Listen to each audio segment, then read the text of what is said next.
More than 7,700 people left Wayne County between July of 2022 and July of last year. 43% of cities are losing population. The Midwest has...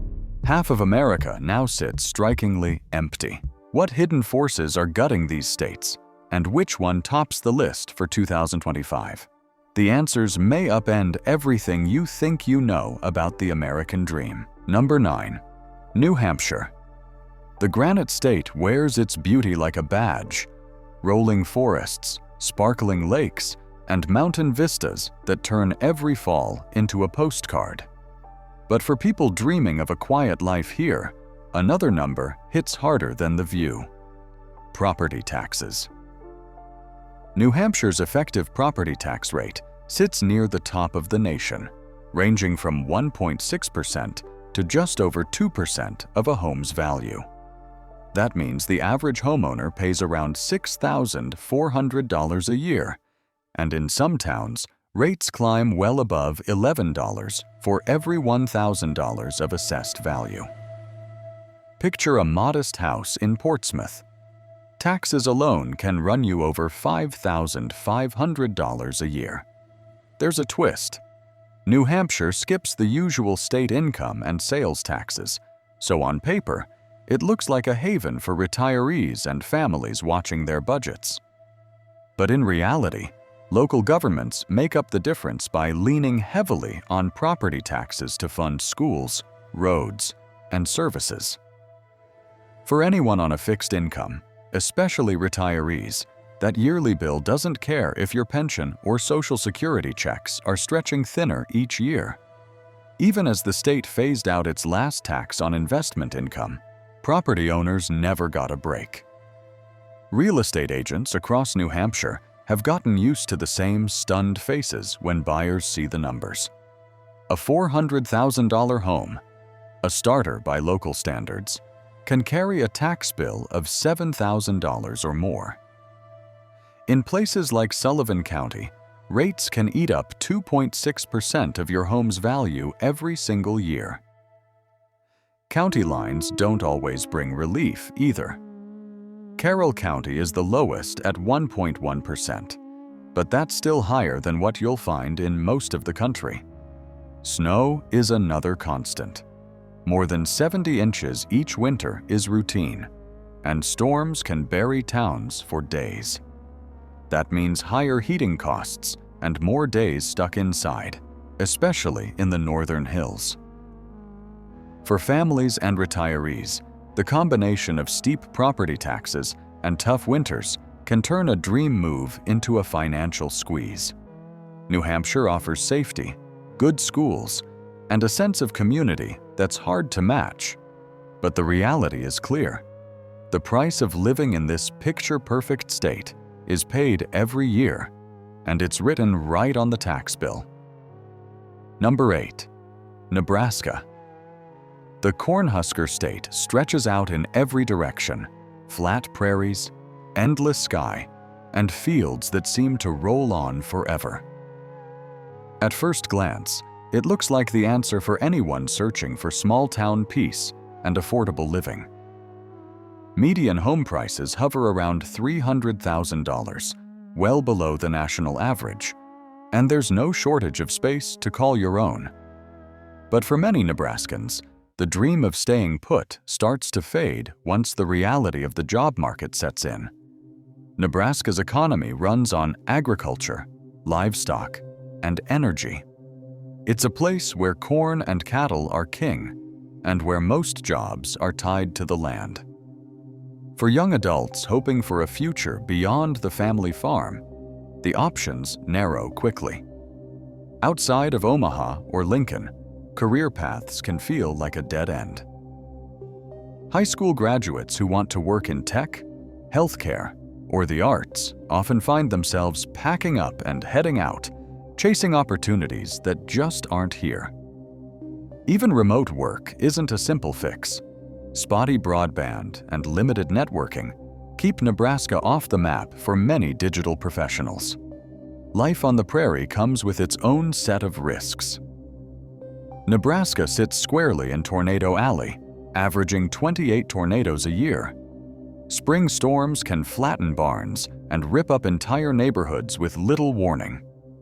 Summer brings heat waves that push the mercury past 100 degrees Fahrenheit, while winters can stall traffic for days with blizzards and ice.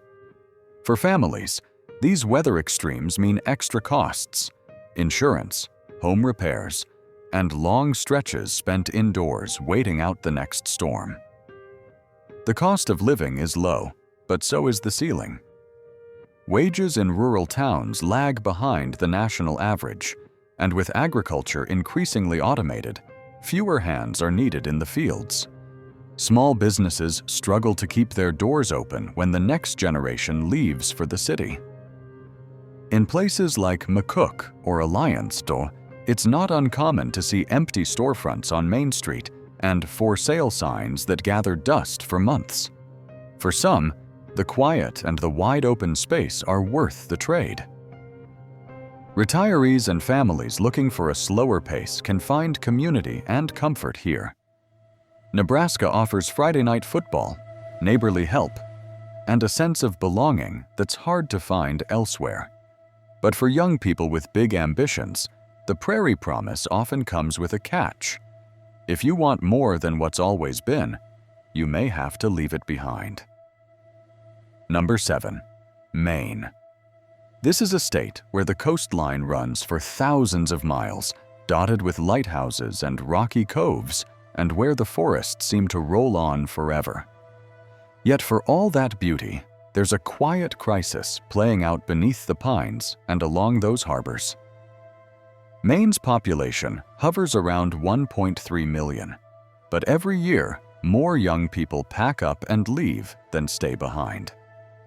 It's the oldest state in the country by median age, and that gap is only getting wider. The numbers tell the story. Maine's population isn't just aging, it's shrinking in many rural counties. Between 1990 and 2017, more than a quarter of Maine's towns lost residents, and the trend shows no sign of reversing. Economists call it a brain drain. High school graduates head south or west for college and rarely return. The University of Maine system has seen steady drops in in-state enrollment, and employers from Portland to Presque Isle report trouble filling jobs that require specialized skills. For families who stay, the challenge is clear: fewer teachers in the schools, fewer doctors in the clinics, and a shrinking tax base to pay for it all. The economy here is as seasonal as the tides. Lobster is king. Maine hauls in over 4 million pounds a year, but that work peaks in the summer and falls off sharply when the weather turns. Tourism fills in some gaps, bringing crowds to Acadia National Park and coastal towns for a few short months, but the jobs are mostly temporary. Winter brings a different reality: long stretches of unemployment, and for many, a scramble to find rental housing as prices spike during tourist season. In Bar Harbor, summer rental rates can climb by 50% or more, pushing year-round residents further inland or out of the state altogether. Isolation is another fact of life. Outside Portland and a handful of coastal towns, much of Maine is a patchwork of small communities separated by thick woods and winding roads. Broadband internet is spotty in many areas, making remote work and modern business tough to sustain. For older Mainers, the isolation is even sharper. Public transportation is rare, and a trip to the doctor can mean an hour or more on the road, especially in winter when snow closes roads and cuts power. There's no shortage of natural wonders here: the sunrise from Cadillac Mountain, the crack of ice on a frozen lake, or the scent of balsam fir after a summer rain. For people who crave space, quiet, and safety, Maine delivers. But the numbers are hard to ignore. As the population ages and young people leave, the risk isn't just economic, it's the slow fading of small towns, the closing of schools, and the loss of community traditions that once defined life down east. The beauty remains, but the question grows: Who will be here to enjoy it in the decades ahead? Number 6. Vermont. Tucked between the Green Mountains and rolling farmland, Vermont sells itself as a rural retreat. Covered bridges, country stores, and the kind of fall colors that make postcards jealous. But for anyone hoping that small-town charm means small-town prices, the reality can be a shock. Vermont's population hovers around 650,000, yet the cost of finding a place to live here often rivals what you'd pay in a Boston suburb. Talk to any real estate agent in Burlington or Brattleboro, and you'll hear the same story. Bidding wars, cash offers, and buyers lined up for houses that need work. The state's housing stock is old, much of it built before 1940, and new construction lags far behind demand. Even fixer-uppers can spark a frenzy, with buyers waiving inspections just to get a foot in the door. In 2025, the median home price in Vermont sits above $400,000, and in popular towns, it's higher still. For renters, options are just as tight, with vacancy rates below 1% in many areas. What's driving the squeeze? Vermont's economy leans heavily on dairy, producing 63% of all the milk in New England. But the number of working farms drops every year. Seasonal tourism brings in crowds and dollars, but those jobs dry up in the off-season, and workers often compete with out-of-staters for the same apartments. Many homes are snapped up as second properties or short-term rentals, leaving fewer places for year-round residents. The result is a paradox. A state famous for its rural simplicity, where the price of entry keeps climbing. Even longtime Vermonters feel the pinch, with some forced to move out of their own hometowns as property values soar. For newcomers, the promise of peace and natural beauty comes with a hefty price tag. And for many, that sticker shock is enough to keep Vermont off the shortlist for good. Number 5. South Dakota. This is a state where the horizon never seems to quit. Wide prairies, rolling grasslands, and skies so big they make you feel small. But beneath that endless blue, South Dakota lives with a constant threat that's anything but peaceful. Here, the weather isn't just a backdrop, it's a main character, and it's got a mean streak. Tornadoes are part of life on the plains. Over the last 2 decades, South Dakota has averaged about 28 tornadoes each year, enough to keep storm sirens busy from spring through summer. Some years, the state gets hammered with more than 50 twisters, and in 2003, a single June day saw 67 tornadoes touch down. That's the kind of record that puts South Dakota right in the heart of what meteorologists call Tornado Alley. But it's not just the twisters. Blizzards slam into the state every winter, shutting down highways and stranding entire towns for days. Snowfall can pile up fast, sometimes 2 or 3 feet at a time, while wind chills drop to minus 40 degrees Fahrenheit or minus 40 degrees Celsius. For ranchers and farmers, these storms aren't just inconvenient, they're a real threat to livestock and livelihoods. In a place where the land is your business, losing a calving season to a late blizzard or having crops flattened by hail can mean starting over from scratch. The weather here doesn't play favorites. Spring brings tornado watches and hail the size of golf balls. Summer can turn deadly when a storm front barrels through, spinning up funnel clouds and tossing debris across the fields. And when the sirens go silent, the damage left behind is a reminder that living in South Dakota means living with risk.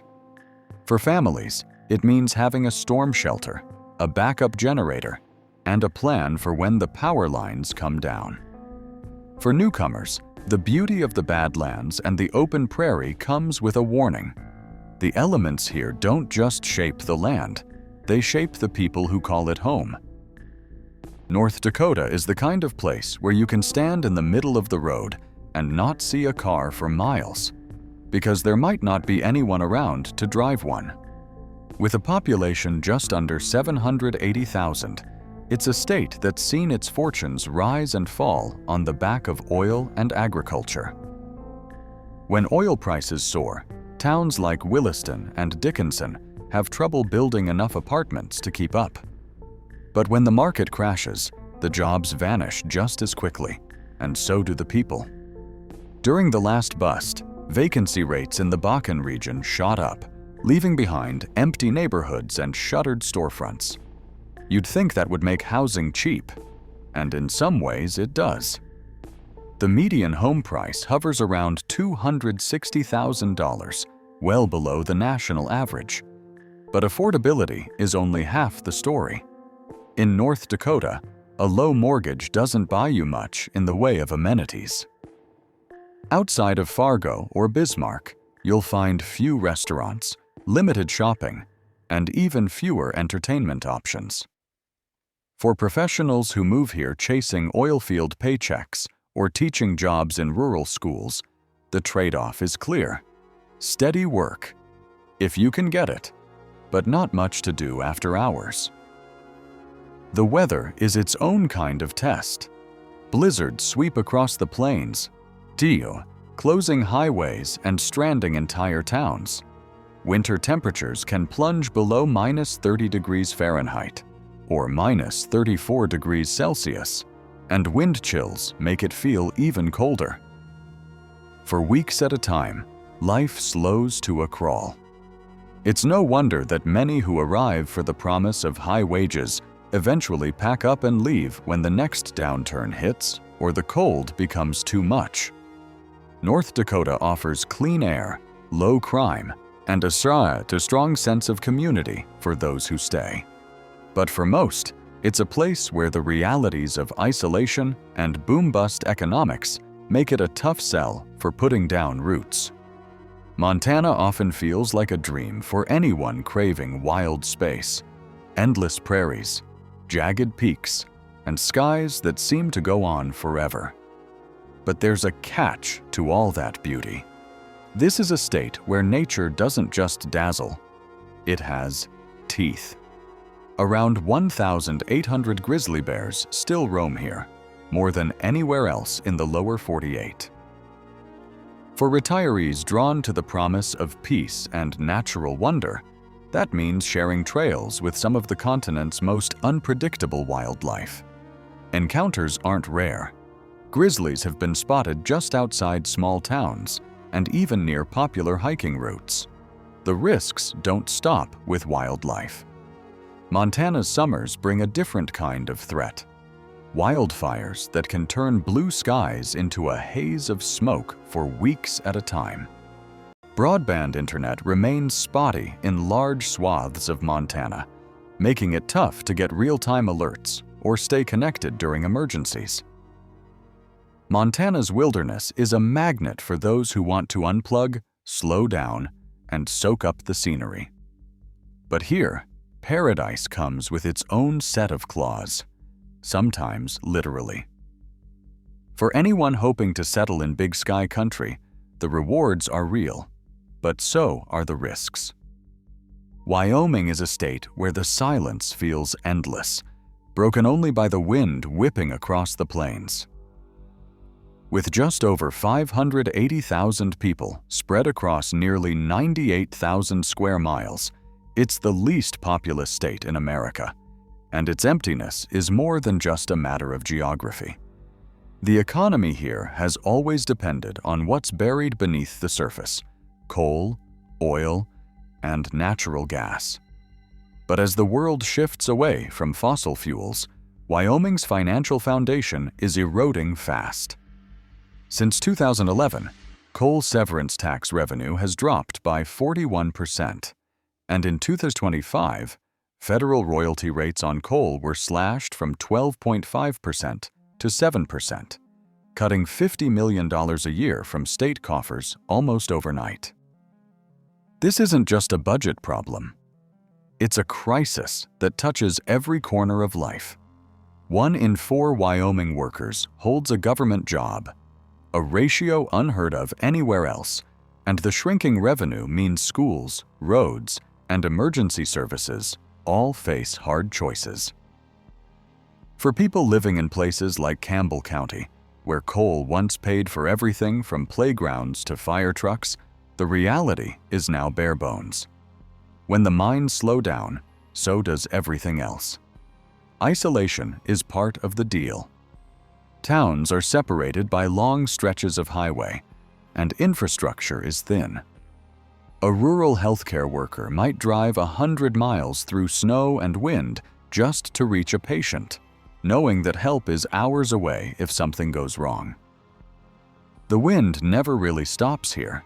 Gusts can hit 60 miles per hour, and in some towns, it's strong enough to rattle windows all night. For some, that sound is a lullaby. For others, it's a reminder that in Wyoming, you're on your own. The land is beautiful, but the safety net is wearing thin. When coal royalties drop 25% or more, there's no quick fix, just a slow reckoning with what it means to live at the edge of America's empty heart. Number 1. Alaska. Imagine a place so vast it could swallow Texas twice, yet you would be hard-pressed to find another soul. Alaska is the largest state in the U.S., but with only about 740,000 people spread over 663,000 square miles, it averages just 1 person per square mile, by far the emptiest stretch of America. Living here means trading ordinary comforts for extremes that few outsiders can fathom. In the depths of winter, temperatures plunge to -60 degrees Fahrenheit or -51 degrees Celsius. In the interior and in the far north, daylight disappears for weeks at a time. For months, it is either perpetual darkness or a sun that never sets, throwing off sleep schedules and moods alike. Isolation is built into daily life. Most towns are unreachable by road. Mail, groceries, even medical supplies arrive by plane or barge, and a gallon of milk can cost double what you would pay in the lower 48.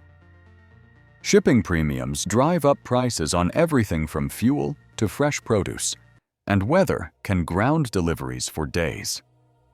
Heating bills soar as the mercury drops, and the cost of staying warm is a year-round concern. Yet for those willing to brave the elements, Alaska offers rewards that cannot be found anywhere else. The northern lights flicker across the sky, glaciers carve through mountains, and Wrangell, St. Elias National Park, sprawls over 13 million acres, larger than Switzerland. The wild beauty is unmatched, but for most people, the relentless cold, the staggering costs, and utter remoteness make Alaska a place to dream about, not to call home. Alaska's population density stands at just 1 person per square mile, the lowest in the United States. Across the 9 emptiest states, harsh winters, volatile economies, and aging populations are not just stories, they're measured realities. Census data confirms steady population declines in Maine and Vermont, while federal reports document Wyoming's 25% drop in coal royalties and New Hampshire's nation-leading property tax. Despite natural wonders like Glacier National Park and the Northern Lights, documents show that high costs and limited services continue to drive people away. Yet some questions remain. Will renewable industries or remote work slow the exodus? Or will these regions grow even emptier?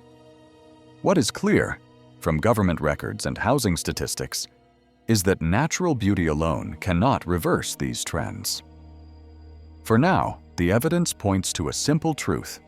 In half of America, vast landscapes offer solitude, but only at a steep personal and economic cost.